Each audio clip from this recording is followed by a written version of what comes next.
Hello, children, Mr. Hussein. Hello, hello, hello. We are looking at question number 17. It's to do with frequency, some sort of table. Let's read the question, shall we? Always helps, always helps. Let's, sir. Table shows some information about the length of time some birds were on a bird table. I love the examples. I know, it's very cute, isn't it? To think that someone was there and recording this data. It really paints a picture. It does. Thank God for these people. So we've got our table with class intervals, which obviously we're going to address in a bit, and the frequency. And then we have to draw a histogram with no scales. So a little bit of work there, but should be fine. Yeah. So essentially we need to draw a histogram of the data. And not to be confused with some other things that have the same type of table, cumulative frequency, estimated mean. So that's one of the things my kids sometimes get mixed up with, because they don't really know what to do with this table, which is the same table. Anyway, we need to draw a histogram. Sorry, I digress. All right, so histograms. Mr. Hussein and I were actually discussing a bit earlier, how do we remember the formula? So when I draw this graph, I'm going to get something that looks a bit like a bar chart. Okay, so I'm going to get these kind of rectangular looking things. And I know that the frequency is the area. So that's the reason why I remember that frequency equals to class width. And the class width is the distance between each 2 points in your class intervals. And multiplied by the frequency density, which is going to be here on the y-axis. So that's how I remember it. Sir, how do you remember it? So it would be the same formula. It's not a different formula to memorize. It's just rearranged. Yeah. Maybe. Yeah. So because we need to work out the frequency density, I normally make that the subject of my formula. Yeah. So I would say the frequency density is equal to, and then rearrange what you've got there. Yeah. So I just remember one formula. And probably so does Sir. He happens to remember the frequency density. I remember the frequency. But in this case, I just divide by the class width. So I would be left with frequency over class width. Class width. And it's good to know both, because some questions ask you to complete the table from the histogram, and some questions ask you to complete the histogram from the table. So you do need to work both ways. So, Sir, you said you gave me the handier one to use probably for this one, isn't it? Oh, did I? Because we're going to need some frequency density. We said here, I'm sorry, frequency Gotcha. density will go there. And on the horizontal axis, we would have time. Nothing but time. Quite. So that was very professional. Very dry, wasn't it? All right. So, frequency density. We're looking at the first row here. Yep. I usually like to do a little thingy for class width. You don't have to. You can just sort of eyeball it. So the difference between 0 and 10 is 10. So that's the class width for the first one. Then we've got 10 between 10 and 20. We've got 5 between 5 and 25, and so on and so forth. So you calculate. So you can kind of imagine already that your bars are not going to be equal widths from this. Which is quite a histogramming thing to do. Yeah, I was going to say it's what not defines a histogram, but it's very common. That's right. So we've got everything we need, I think. And now we're going to do frequency density. I'm pondering where should I squeeze my frequency density column. I'm going to do it there. Optimistic. Optimistic. Thank you. I have super tiny writing when I need to. All right, so for the first one, we said to work out frequency density, we're doing frequency, which is 8, divided by class width, which is 10. So, sir, you're the brains of this operation, as I might have mentioned 100 times before. Then we're in trouble. So 0.8. 0.8. Sorry, showing off again without a calculator. Oh, sorry. You guys, if you're just type some buttons randomly so I can use. Yeah, sir is using his calculator. I killed it. It's an expensive one as well. It is good.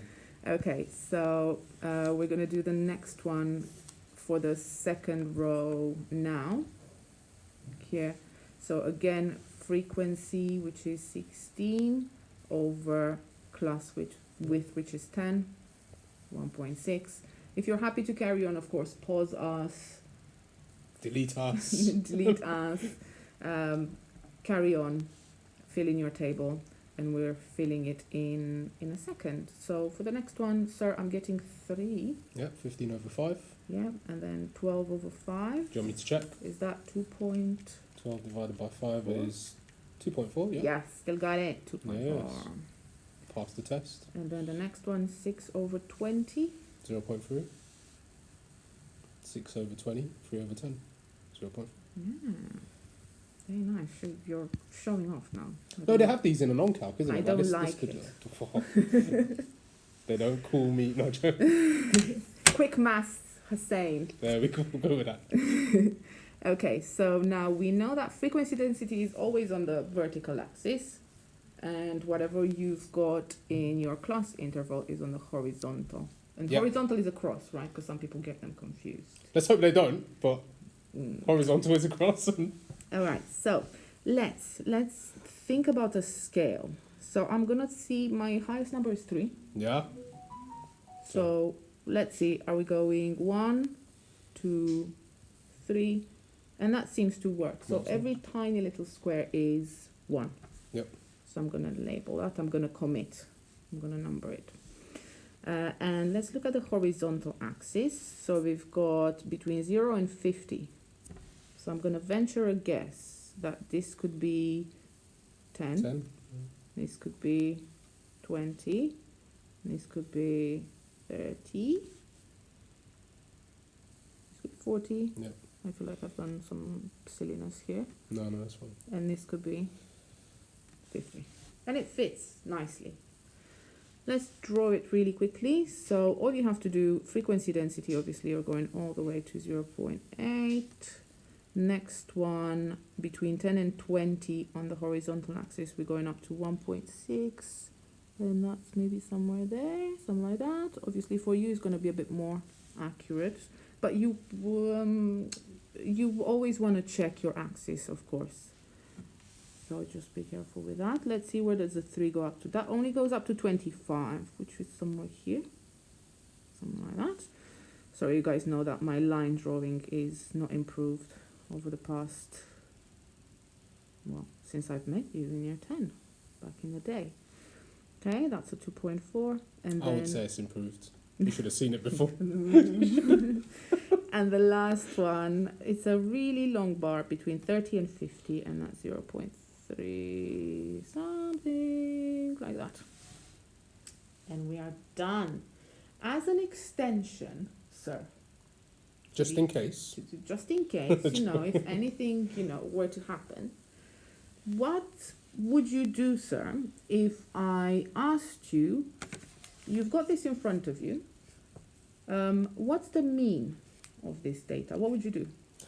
So, again, the table looks like something where we could work out the estimated mean from.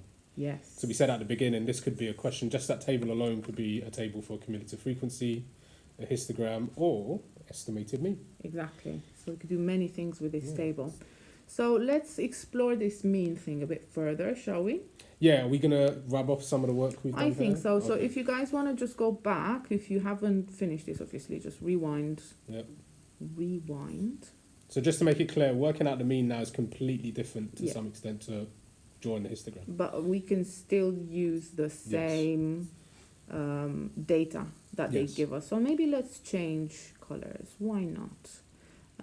Let's do a bit of purple. That took me a And we while. were saying we have seen questions where they've asked you to draw the histogram, Mhm. and then they said go back and work out the estimated mean, and then you've got the table. Yeah. So there has been questions like that before. That's right.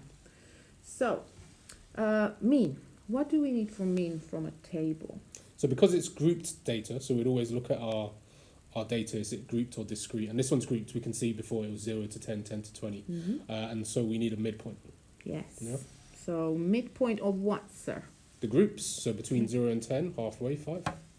So, I'm going to call it MP.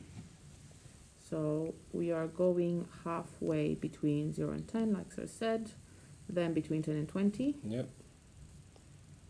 Oh, sorry, you're asking me. Brains. 50. Calculate. 15.